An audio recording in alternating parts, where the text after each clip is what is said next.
লাশের সঠিক সংখ্যা নিয়েও পলিটিক্স চলতেছে এই জায়গায়। হ্যাঁ, অনেক গার্ডিয়ানকে ভয়ভীতি দেখানো হচ্ছে, অনেক শিক্ষককে লাঞ্ছিত করা হচ্ছে, অনেক ছাত্রছাত্রীদেরকে লাঞ্ছিত করা হচ্ছে সঠিক সংখ্যা যারা বলতে চাচ্ছে তাদেরকে। হ্যাঁ, মানে প্রত্যেকটা মিডিয়াও দেখা যাচ্ছে যে লাশের সঠিক সংখ্যা বলতে কার্পণ্য করছে, দ্বিধাবোধ করছে। কেন ভাই, আমাদের এই সন্তানদেরকে নিয়েও আমাদের বাণিজ্য করতে হবে, পলিটিক্স করতে হবে, রাজনীতি করতে হবে? হ্যাঁ, মানে কি সমস্যা সঠিক সমস্যা মানে সংখ্যাটা বললে? আমি জানি না। মাইলস্টোনের ডিজিটাল প্রেজেন্টেশন কাউন্টিং সিস্টেম আছে,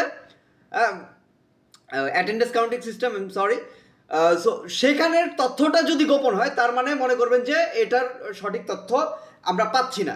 হ্যাঁ, আর কারা কারা ভয়ভীতি দেখাচ্ছে তাদের নেম প্লেটের নামটা জেনে রাখুন। যদি কোনো প্রশাসনের লোকজন ভয়ভীতি দেখায় আপনাদেরকে, নেম প্লেটের নাম জেনে রাখুন, নেম প্লেটের নাম প্রকাশ করুন, সবাইকে ডেজিগনেশন প্রকাশ করুন, তাদের বিরুদ্ধে যুদ্ধ ঘোষণা করুন। প্রয়োজনে তাদেরকে তাৎক্ষণিকভাবে আইন বিচার সালিশ সব পরেরটা পরে তাৎক্ষণিকভাবে তাকে একদম মানে যে বলবে, যে অর্ডার করবে যে না সঠিক জিনিস সঠিক তথ্য দেওয়া যাবে না, এইরকম যে বলবে তাকেই আমরা শক্ত প্রতিহত করব, যুদ্ধ আমরা আবার ঘোষণা করব।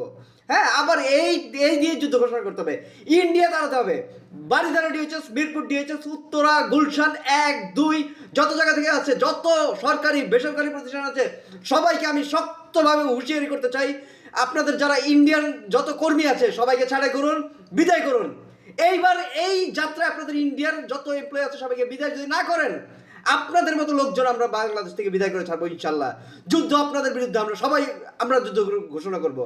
তবুও ইন্ডিয়ান লোকজন আমরা বাংলাদেশ থেকে প্রতিহত করেই ছাড়বো। সঠিক সংখ্যা যে বলতে বাধা দিবে তাকে চিহ্নিত করুন। যারা গার্ডিয়ান আছেন, আপনারা ভিকটিমের গার্ডিয়ান, সবাই যারা টিচার আছেন, যাদেরকে বলা হয়েছে যে না এইসব সঠিক সংখ্যা নিয়ে যাদেরকে করা হচ্ছে, যা মিডিয়া পার্সন, আপনারা কিন্তু অনেক ভালো হচ্ছিলেন মাঝখানে, আবার দেখা যাচ্ছে যে এই সংখ্যা নিয়ে আপনাদের মধ্যে কার্পণ্য দেখা যাচ্ছে। অনেক মিডিয়া পার্সন, আমি নাম বলতে চাচ্ছি না, কেউ কার্পণ্য করবেন না। মিডিয়া পার্সন আপনারা মানে আপনারা যুদ্ধের প্রথম সারিতে থাকেন, সেটা আমরা চাই, ঠিক আছে?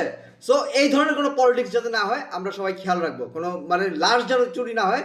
আর অলরেডি যারা এখন পর্যন্ত জীবিত আছে আমরা প্রত্যেককে মানে ঠান্ডায় রাখার চেষ্টা করবো, সবচেয়ে বড় কথা। যদি মানে ঠান্ডায় রাখলে যদি ওদের আরাম পায়, কিংবা কীভাবে মেডিকেল টার্মসগুলো আই ডোন্ট নো মানে ক্লিয়ারলি, তো কীভাবে রাখলে বেটার হয়। ঠান্ডায় রাখলে আমার পুড়ে গেলে, আমার ঠান্ডা লাগলে আমার ভালো লাগে, সেই সেন্স থেকে আমি বললাম ঠান্ডায় রাখার চেষ্টা করব।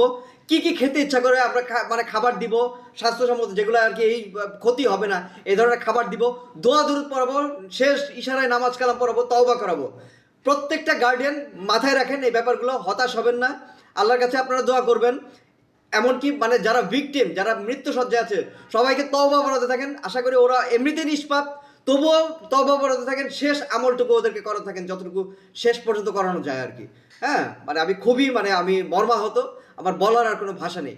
কোনো লাশ নিয়ে, কোনো ভিকটিমকে নিয়ে আর কোনো রাজনীতি দুর্নীতি আমরা মানবো না। আমরা এই ছাত্রছাত্রীদেরকে ওপর ভিত্তি করে আমরা দেশকে আসলে স্বাধীন করে ছাড়বো ইনশাল্লাহ।